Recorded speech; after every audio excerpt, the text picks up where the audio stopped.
En deuxième position.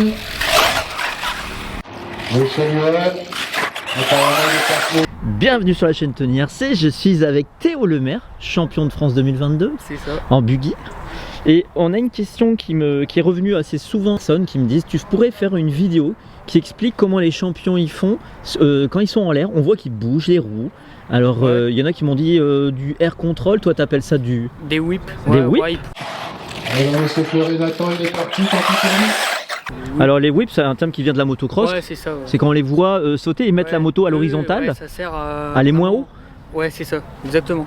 Pour atterrir plus vite en fait. Alors du coup dans cette vidéo, on va essayer de demander aux champions de France actuels qu'est-ce que tu fais avec tes roues en l'air et pourquoi et comment tu le fais et qu'est-ce que ça va nous faire. Voilà. Alors moi j'ai toujours fait des whips depuis que j'ai commencé. À chaque fois tout le monde me disait que j'en faisais trop et tout, mais au final ça a l'air d'aller encore. Ouais. Et du coup en fait ça sert juste à soit rattraper la voiture, donc dans certaines circonstances c'est vraiment utile, ouais. Ou soit la placer pour être encore mieux à la réception. Donc quand on a une bosse droite mais un virage à droite ou à gauche après, permettre d'incliner l'arrière dans le sens où on veut pour déjà rentrer dans le virage alors qu'on n'est même pas encore sur les roues. Donc ça fait gagner du temps. Ouais. Donc tu gagnes du temps en étant un peu moins en l'air, tu veux dire? Ouais, déjà on peut, et puis surtout c'est vraiment le fait de, par exemple quand on a un virage à droite comme ici. Alors je le montre, hop, il est là. Donc on a ici, avec mon doigt, la première bosse qui est là, la deuxième, suivie d'un virage. Donc là on va sauter cette double bosse. Si on saute droit, on va arriver avec la voiture qui sera comme ça. Donc après on aura beaucoup plus d'angle à mettre à la voiture en braquant. Voilà. Plus de temps pour la mettre dans le... Donc là aujourd'hui c'est ce que 90% des pilotes, ouais, même 95 font. C'est-à-dire qu'une fois qu'ils atterrissent, la voiture elle continue tout droit. Et ensuite ils freinent où ils tournent et voilà. Et ils doivent en gros tourner d'un nombre de degrés beaucoup plus supérieur à nous. Enfin oui. À nous, à ceux qui whip.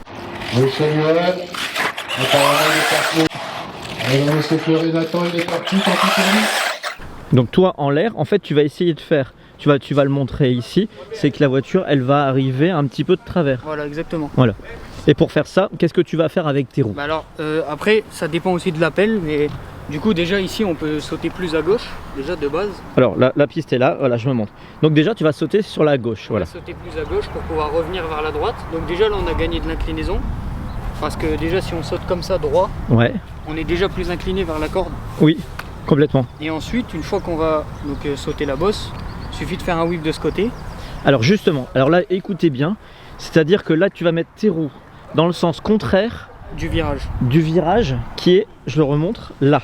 Voilà, le point qui est là. Et donc on doit aller par là. Exactement. Donc toi tu orientes tes roues comme ça. Et du coup en gros l'inertie de braquer les roues avec la vitesse des roues pendant le saut, ça fait abaisser le côté droit de la voiture. Et dans ce sens-là, ça fait ça, en fait. D'accord. Et alors, qu'est-ce qui se passe? Le fait que tu abaisses et que ça fait ça? Bah du coup, quand on tourne à gauche, ça abaisse le côté droit. Ouais. Mais en même temps, au moment de retourner à droite, ça fait un effet où l'arrière, il vient pivoter, en fait. D'accord. Quand on fait ça, ça abaisse le côté droit, mais l'arrière, il part un petit peu comme ça aussi. D'accord. Ce qui permet de lancer le train arrière, voilà, et d'être déjà un peu mieux orienté. C'est ça, exactement.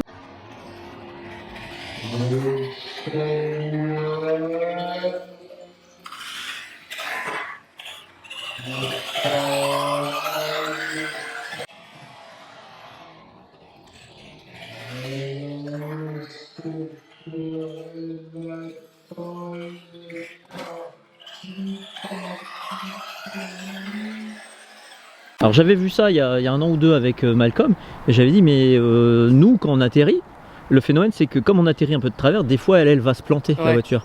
Et là toi jamais. En fait il y a plein de solutions. Après c'est quand on arrive sur une piste à très gros grip, il faut surtout faire attention à pas atterrir les roues. Par exemple si on fait le whip comme ça, on veut la reposer, pas atterrir les roues braquées complètement.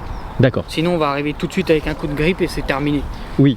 Surtout pas arriver en ayant braqué, voilà. Parce que si on la met en travers plus braqué, là elle va atterrir comme ça, boum, c'est sur le dos. D'accord. Par contre, sur une piste à glisse, on peut se permettre de faire ça. Et là, on peut vraiment faire le coup de pied, du coup le coup d'arrière, et atterrir roue braqué. D'accord. Et quand on arrive sur une piste à gros grip, pour pas faire ça, bah, il suffit de, en gros, incliner les roues dans le sens de la réception, pour qu'il y ait moins le coup de grip possible. D'accord, ok.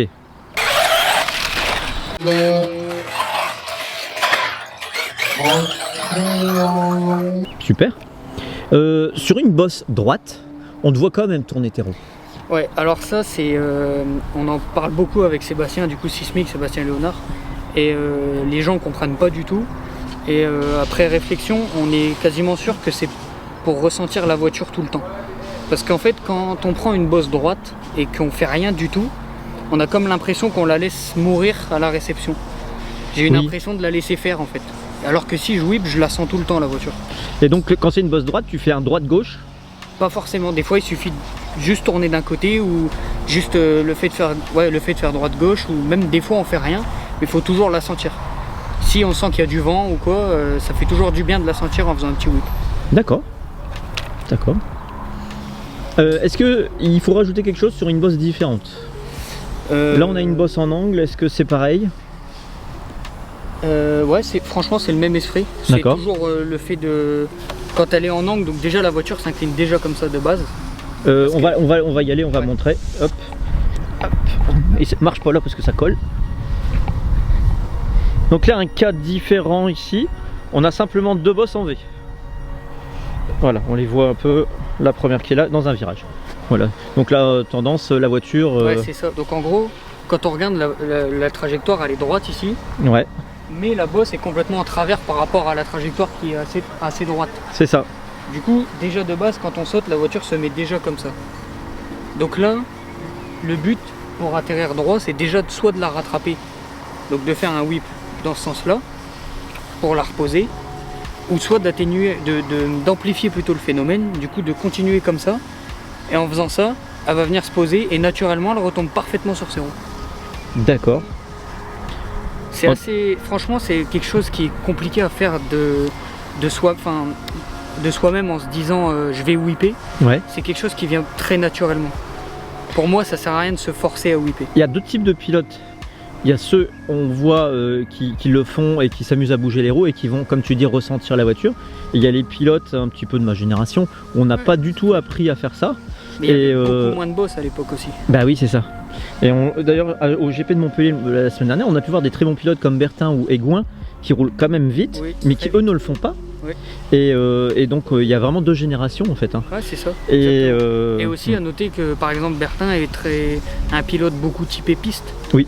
Donc les boss c'est pas forcément son fort, mais il s'en sort très bien comme ça. Et c'est aussi pour ça qu'il whip pas beaucoup. c'est ça.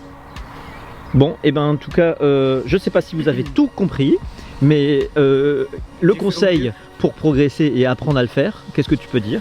Bah c'est de déjà essayer de faire toujours le même whip au même endroit. Sur une piste qu'on connaît, une bosse qu'on connaît, quand on passe, toujours faire le même au même endroit pour ressentir ce que la voiture fait. Et après, ça viendra avec le temps sur des bosses différentes ou pour la rattraper. Et ben voilà, donc toujours vous entraînez la même bosse, essayez tout le temps, voilà. Et puis ben, ça viendra. Ouais, ça viendra. Merci beaucoup Théo Lemaire. Pas de soucis. Allez. Au revoir. Et puis eh ben, pensez à vous abonner à la chaîne et à donner des Abonnez-vous à pouces. Tony RC. Merci, ciao.